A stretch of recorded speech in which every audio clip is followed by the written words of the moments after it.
आपकी चाय। सुनो, मुझे एक गिलास पानी पिला दो। लाती हूँ। तमीजदार बच्चियां वैसे पहले बड़ों के आगे नाश्ता रखती हैं, मगर खैर तुम्हारी अम्मा ने कौन सी तुम्हारी कोई तरबियत या परवरिश की है जो तुम्हें ये बातें सिखाई गई हो? सॉरी अम्मी, मैं आइंदा ख्याल रखूंगी। ज़रबाब को ऑफिस के लिए देर हो रही थी ना। हाँ ना, मुझे ऑफिस से देर हो रही है अम्मी। मेरे लिए अंडा फ्राई करके लाओ, मेरा बीपी लो हो रहा है। जी। ज़रबाब, जी अम्मी। बेटा आरिफ के लिए कुछ करो। वो बदबख्त पहले ही फीसों ट्यूशनों के चक्कर में मेरी सारी जमा पूंजी लुटा चुका है और अब इतनी बेहयाई से मेरे जेवर पे नजरें उसकी। मैंने वो सोबिया के लिए रखे और वो कह रहा है कि मुझे मेरा हिस्सा दे, मुझे बाहर जाना है। कोई भला उससे ये पूछे कि मेरे जेवर में तुम्हारा कहां से हिस्सा आ गया। उसे कहीं मसरूफ करो ताकि उसका दिमाग इन शैतानी चीजों में ना लगे। अम्मी जी, डिग्री के बगैर नौकरी मिलना ऑलरेडी बहुत मुश्किल काम है। मैं कहाँ से उसकी नौकरी का इंतजाम करूँ? कोशिश करता हूँ, चंद करीबी दोस्तों से बात करके देखता हूँ। कुछ करो बेटा।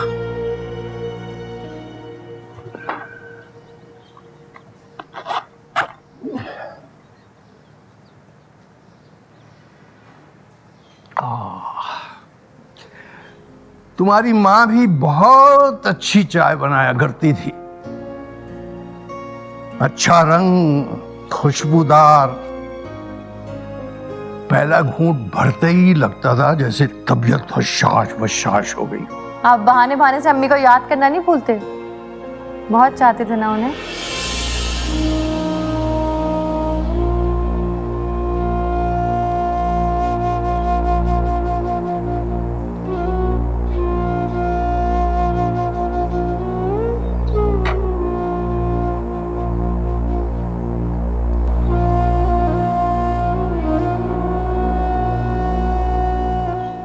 हाँ हाँ, हो गया हूं मैं फेल। ओन करता हूं मैं अपनी नाकामी को। अगर पास भी हो जाता तो कौन सा गले में फूलों का हार पहनाते आप लोग मुझे। एग्जाम्स में पास होने के लिए फैमिली की सपोर्ट होना चाहिए। हौसला बढ़ाने वाले भाई बहन यहाँ जिसे देखो एक दूसरे से हिसाब बराबर कर रहा है, जैसे कि मैंने सबका हक मारा हुआ है। काश काश मैं इस मनुष्य घर में पैदा ही ना होता जहाँ बेटे को बेटा नहीं, रेस में भागने वाला घोड़ा समझा जाता है। बिल्कुल ठीक कह रहे हो तुम बेटा, 100% सही कह रहे हो। तुम्हें तो किसी बादशाह, किसी हुक्मरान के यहाँ पैदा होना चाहिए था। अरे नवाब वाजिद अली शाह के यहाँ पैदा होते ना तुम, तो तुम्हारे शाह निशान सब तुम्हारा इस्तकबाल करते। लेकिन तुम तो मुझ गरीब निकम्मी जाहिल के यहाँ पैदा हो गए। तुम्हारी बदकिस्मती और मेरी खुशकिस्मती कि तुम जैसा शहजादा मिल गया मुझे। अच्छी तरह जानता हूँ अम्मी जी, अच्छी तरह जानता हूँ कि मेरे खिलाफ आपके कान कौन भर रहा है। सब पता है मुझे। ये कोई और नहीं है, तुम्हारे अंदर का शैतान है ये। हाँ, हूँ मैं शैतान। अपनी जिंदगी से और इस घर से धक्के मारकर मुझे बाहर निकाल दे आप लोग। इस घर से मुझे मिला ही क्या है? हाँ, ज़रबाब आपका बेटा है, सोबिया आपकी बेटी है। अब आपके हाथ में नया हीरा लग गया, उसकी चमक के आगे मुझ जैसा कीड़ा नजर ही नहीं आता। आप लोग सब अंधे हो गए हो। आप सबको अपना अंधापन मुबारक हो।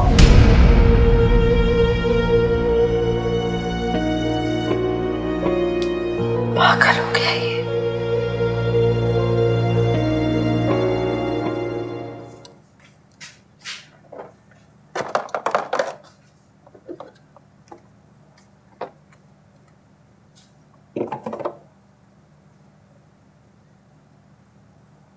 क्या हुआ आरिफ, कुछ चाहिए? जहर चाहिए, देंगी?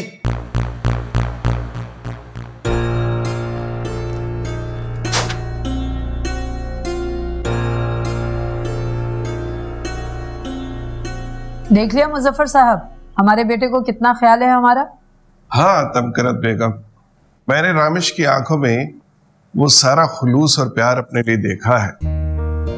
जवानी का ये दौर भी अजीब होता है जब जज्बे प्याज के परतों की तरह एक दूसरे को ओवरलैप करते हैं। उस लड़की की मोहब्बत ने भी रामेश के जज्बों को ओवरलैप कर लिया था। देख लीजिए, खूनी रिश्ते अपना आप मनवा कर ही छोड़ते हैं। आपको इस हाल में जब से देखा है सब कुछ भूल गया है वो। बाज़ औक़ात हादसे भी वक्त पे रोनुमा होते हैं और अपने साथ बिखरी हुई लहर की तरह सारी चीजें बहा कर ले जाते हैं। रामेश बाकायदगी से अब दफ्तर जाने लगे तो आप जी भर के आराम कीजिए। सालों से मशीन की तरह काम किए चले जा रहे हैं। हाँ, बस रामेश और संबल की शादी हो जाए तो हम दोनों भी दानिश और मोमिल से मिलने के लिए चले जाएंगे। यहाँ वो बिजनेस भी संभालेगा और आपस में अंडरस्टैंडिंग भी हो जाएगी। तो क्या वो राजी हो गया सुंबुल से शादी करने के लिए? शिकस्त सबसे पहले इंसान की आंखों में नजर आती है, और मैंने रामिश की आंखों में हार मानने की कैफियत देख ली है। अब वो रेजिस्ट नहीं करेगा।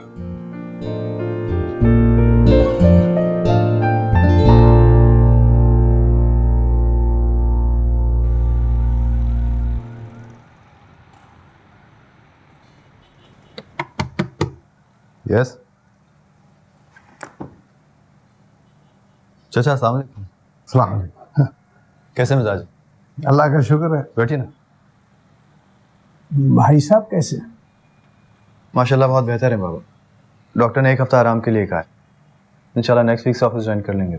इंशाअल्लाह। बड़ा जी चाह रहा है भाई साहब को देखने को। तो कभी घर आइए ना चाचा। मैं तो कहता हूँ वापसी पे मेरे साथ ही चलें आज। नहीं, आज नहीं रामेश बाबा, फिर किसी दिन आपके साथ चलूँगा। आज मैं आपसे हाफ लीव लेने आया हूँ, मुझे घर जाना है। खैर तो है चाचा? जी हाँ, वो सीमा की खाला और साजिद आ रहे हैं शादी की तारीख लेने। अच्छा माशाल्लाह, ये तो बहुत खुशी की बात है। जी, जिम्मेदारियों का खुश असलूबी से पूरा होना खुशी का दूसरा नाम है। बेशक। तो मुझे इजाज़त है। जरूर जाइए चाचा, ये पूछने की बात है। बल्कि मेरी तरफ से सीमा को बहुत बहुत मुबारकबाद भी दी जाएगा। थैंक यू, शुक्रिया।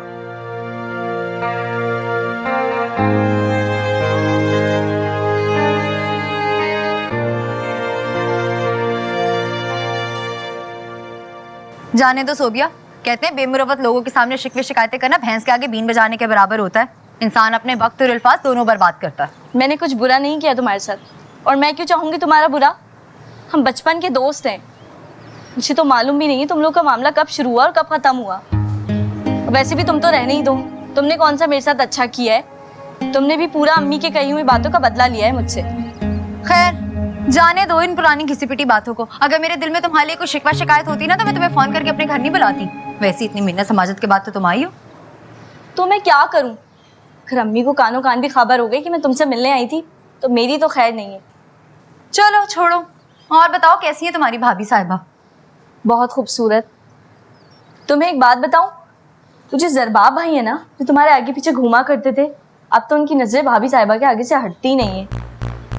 इन मर्दों का भी भला कोई एतबार है? इनकी नजरें तो ना आवारा बैल की तरह आते जाते इधर उधर जुगाली करती हैं। वैसे आरिफ बता रहा था मेरे तो पासिक भी नहीं है। आरिफ कहाँ मिल गया तुम्हें? अरे भाई एक ही मोहल्ले में रहते हैं, आते जाते टकराव हो ही जाता है। अब वैसे भी मैं और आरिफ बचपन से एक साथ खेले कूदे हैं। बड़ों की बेवकूफ़ियों और नाराजगियों का मतलब ये तो नहीं है ना कि हम अपने ताल्लुकात खराब कर लें। तुम्हें भी यही समझाने के लिए बुलाया मैंने।